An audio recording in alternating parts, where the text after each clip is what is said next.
सारा संसार डर गया और ऐसा लगता था जिन्होंने देवी भागवत या देवी पुराण पढ़ा है कि संसार का विनाश कर देगी देवी, सारा संसार जल जाएगा। उसका क्रोध रुक नहीं रहा था। तो महादेव से प्रार्थना किया कि आप शांत करो इनको, नहीं सृष्टि चली जाएगी। महादेव जी ने देखा क्रोध की पराकाष्ठा है, इस समय मैं भी जाऊंगा तो मेरे ऊपर भी प्रहार कर देगी। चंडी, भयानक चंडी। महादेव जी समर भूमि में लेट गए, विशाल शरीर धारण करके, जिधर से काली आ रही थी। रक्त बीज को मारने के लिए काली का अवतार हुआ था। रक्त बीज एक ऐसा दानव था, जहां उसकी बूंद गिरती थी वहां वैसे ही उतना ही बड़ा एक रक्त बीज और बन जाता था। यदि रक्त बीज को मारा जाए तो इसकी 1000 बूंदें गिरी, 1000 रक्त बीज बन जाएंगे। वो भी ऐसे होंगे, असंख्य हो जाएंगे। उनको मारा ही नहीं जा सकता था, ऐसा वरदान मांगा था उसने, रक्त बीज ने।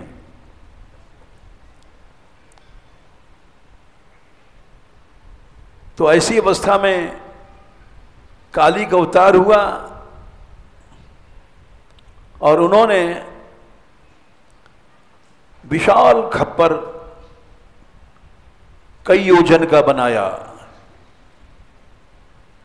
और एक एक रक्त बीज को, जो बहुत से बन चुके थे, खचाखच सिर काटते जाएं और खप्पर बढ़ाते चले जाएं।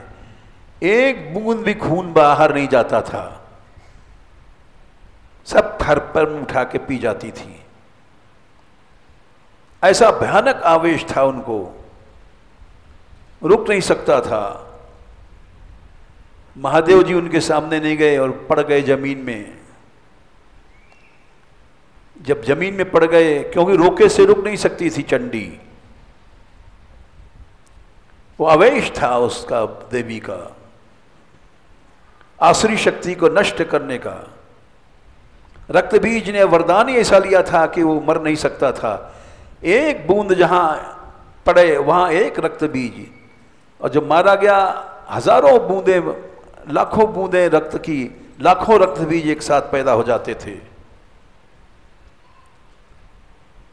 कैसे मर सकता था? इसलिए देवी ने काली को रूप बनाया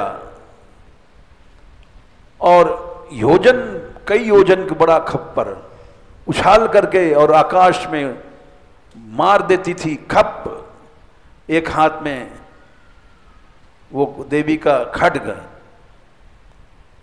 और कई भुजाएं, उछाला, मारा, और ये कई योजन लंबा खप्पर, सब खून उसी में आया और उठा के पी जाती थी। अब कहां से रक्त बीज पैदा होगा? ऐसे आवेश में कैसे उनको रोका जा सकता है? महादेव जी जब जमीन पे लेट गए, वो संहार करती आ रही थी देवी, खचा खच खचा खच खचा खच, जितने रक्त बीज सबको खत्म कर दिया। 1000 पैदा हुए थे, लाखों पैदा हुए थे।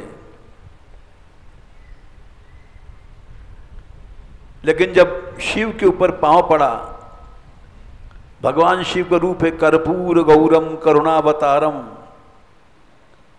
संसार सारम भुजगेंद्र हारम, कपूर की तरह ठंडा शरीर है इनका। तो काली ने देखा ठंडा बर्फ पांव के नीचे है, देखा तो भगवान शंकर के वक्षस्थल पर उनका पांव था। अरे ये क्या, शंकर पर हमने पांव रखा। दुख में उनका जीभ निकल पड़ा बाहर, इसलिए काली का दर्शन होता है तो जीभ लंबी निकली भाई। आवेश ठंडा हुआ, ये मैंने क्या किया। तो वो वही बात यहां हुई जड़ भरत के प्रसंग में। हंतु कामावे इदम महाट्टहास अति संरंभेण विमुंचंतीम। अट्टहास करती हुई वीर भाव की गर्जना ऐसे अट्टहास कर रही बार बार। कहां जाएगा तू? कोई रक्त बीज इधर से उधर से भागा, पकड़ लिया, उछाल दिया अट्टहास करके। कहां जाता है? इधर आ।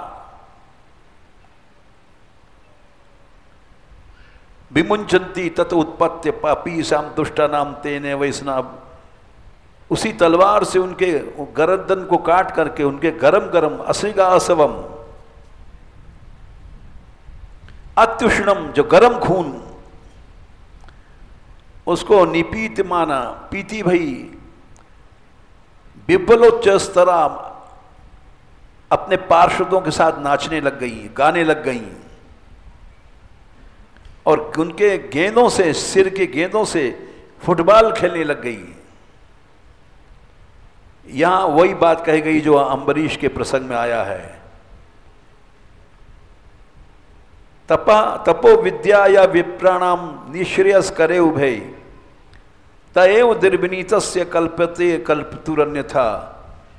तपस्या और विद्या ये दुर्विनीत पुरुष को विनाश कर देती है। अहंकार हो जाता है, मद हो जाता है, भक्त कौन है, भक्तापराध नहीं सोचता है और नष्ट हो जाता है। वही बात यहां एक लाइन में कही, एवं एव खलु महद विचारातिक्रमः कार्ष्णेन आत्मने फलति। 19वां श्लोक है, पंचम स्कंद के 9वें अध्याय के 5, 9, 19।